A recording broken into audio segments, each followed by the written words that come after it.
नमस्ते। आज के इस खास विश्लेषण में हम भारत के उस ऐतिहासिक पहले चंद्र मिशन की बात करेंगे जिसने दुनिया को हैरान कर दिया था।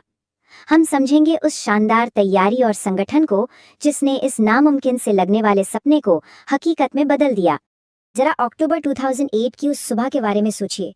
श्रीहरिकोटा से जब 320 टन के इस विशालकाय रॉकेट ने उड़ान भरी तो उसने भारत को चांद की खोज करने वाले दुनिया के कुछ गिने चुने देशों की कतार में ला खड़ा किया। ये सिर्फ एक मशीन की उड़ान नहीं थी, बल्कि दशकों की वैज्ञानिक मेहनत का नतीजा था। तो आज हम इस सफर के कुछ अहम पड़ाव देखेंगे।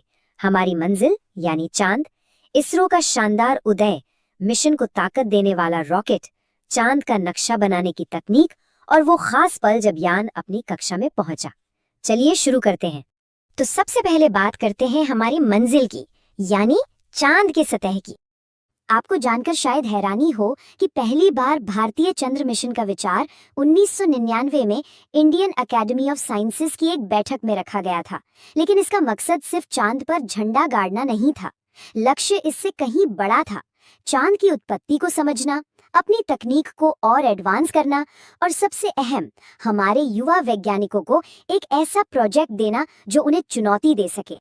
अब आते हैं उस संस्था पर जिसने ये सब मुमकिन किया, इसरो, और अंतरिक्ष अन्वेषण के लिए उसकी मजबूत नींव। जाहिर है कोई भी देश रातों रात चांद तक नहीं पहुंचा था। 1962 में इंस्कोपार की स्थापना के साथ जो एक छोटा सा कदम हमने उठाया था, वही 1969 में इसरो के औपचारिक गठन और 1972 में अंतरिक्ष विभाग के बनने तक पहुंचा। इसी एक के बाद एक हुए क्रमिक विकास ने आज की सफलताओं का रास्ता साफ किया। क्या आप अंदाजा लगा सकते हैं कि चंद्रयान 1 से पहले इसरो का ट्रैक रिकॉर्ड कैसा था? पूरे 51 सफल मिशन। जी हाँ, चंद्रयान 1 के लॉन्च होने तक इसरो 51 भारतीय उपग्रह मिशन पूरे कर चुका था। ये सिर्फ एक नंबर नहीं है, ये दशकों की तकनीकी मैच्योरिटी को साबित करता है। और फिर आता है अंतरिक्ष विज्ञान में भारत का ये ऐतिहासिक आंकड़ा 14।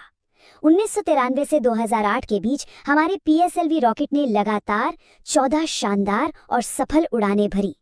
इसी बेमिसाल रिकॉर्ड की वजह से इसे अंतरिक्ष की दुनिया में भारत का सबसे भरोसेमंद वर्कहॉर्स कहा जाता है।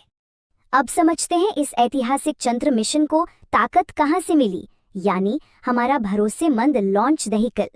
चंद्रयान 1 को पृथ्वी के गुरुत्वाकर्षण से खींचकर अंतरिक्ष में धकेलने का पूरा श्रेय पीएसएलवी C11 को जाता है। 4 स्टेज वाला ये बेहतरीन रॉकेट ठोस और तरल दोनों तरह के ईंधन का इस्तेमाल करता है। ये देखना वाकई कमाल का है कि कैसे ये सारी जटिल प्रणालियां एक साथ मिलकर 32 टन की भारी भरकम मशीन को अंतरिक्ष की ओर ले जाती हैं।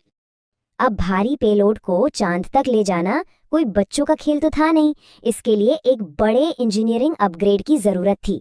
जहां आमतौर पर 9 टन प्रणोदक इस्तेमाल होता था, वहीं पीएसएलवी C11 में बड़े PSOM axle strap on motors लगाए गए जिनमें 12 टन ठोस ईंधन था। बस इसी अहम बदलाव ने इस रॉकेट को चांद तक पहुंचने की जबरदस्त ताकत दी। यान तो अंतरिक्ष में पहुंच गया, लेकिन आगे क्या?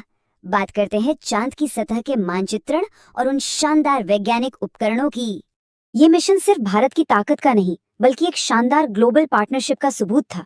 इसमें भारत के टेरेन मैपिंग कैमरा और लूनर लेजर रेंजिंग जैसे स्वदेशी उपकरणों के साथ साथ यूरोपीय अंतरिक्ष एजेंसी, नासा और बुल्गारिया के एडवांस्ड उपकरणों ने मिलकर काम किया। इस शानदार तालमेल ने इसे सच में एक ग्लोबल वैज्ञानिक मिशन बना दिया। वैसे अंतरिक्ष में यान भेज देना ही पूरी बात नहीं है, उससे लगातार संपर्क बनाए रखना भी उतना ही अहम है। इसके लिए ब्यालालू में बने 32 मीटर के इस विशालकाय Indian deep space network antenna का इस्तेमाल किया गया। सबसे खास बात क्या है पता है? ये पूरी तरह से स्वदेशी तकनीक से बना है और भविष्य के डीप स्पेस मिशनों को सपोर्ट करने की पूरी काबिलियत रखता है। चलिए अब इस सफर के सबसे रोमांचक हिस्से की ओर बढ़ते हैं, चंद्र कक्षा तक पहुंचने के ऐतिहासिक मील के पत्थर। सच कहूं तो ये पूरा सफर भारी टेंशन और आखिर में एक शानदार जीत का सिलसिला था। 22 अक्टूबर को रॉकेट के लिफ्ट ऑफ के बाद 26 अक्टूबर को यान डीप स्पेस में दाखिल हुआ। फिर 8 नवंबर का वो ऐतिहासिक दिन आया जब उसने पहली बार चांद की कक्षा में प्रवेश किया और आखिरकार 14 नवंबर को चांद की सतह पर हमारा तिरंगा स्थापित कर इतिहास रच दिया गया। आखिर अंतरिक्ष में इतनी दूर ये सब मुमकिन कैसे हुआ? इसका जवाब है लूनर बाउंड मैन्यूवर्स। अंतरिक्ष यान के 440 न्यूटन लिक्विड इंजन को बड़ी सटीकता से बार बार फायर किया गया, जिससे कक्षा धीरे धीरे छोटी होती गई, जब तक कि यान चांद की सतह से सिर्फ 100 किलोमीटर की ऊंचाई पर नहीं आ गया। ये हमारी इंजीनियरिंग की सटीकता का एक बेमिसाल नमूना था। इस बेदाग ऑपरेशन और कामयाबी का सबसे खूबसूरत सबूत है टेरेन मैपिंग कैमरे से ली गई पृथ्वी की ये शानदार तस्वीर।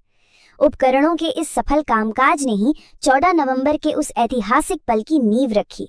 भारत ने पूरी दुनिया को दिखा दिया कि अंतरिक्ष अन्वेषण में हमारी काबिलियत किसी से कम नहीं है।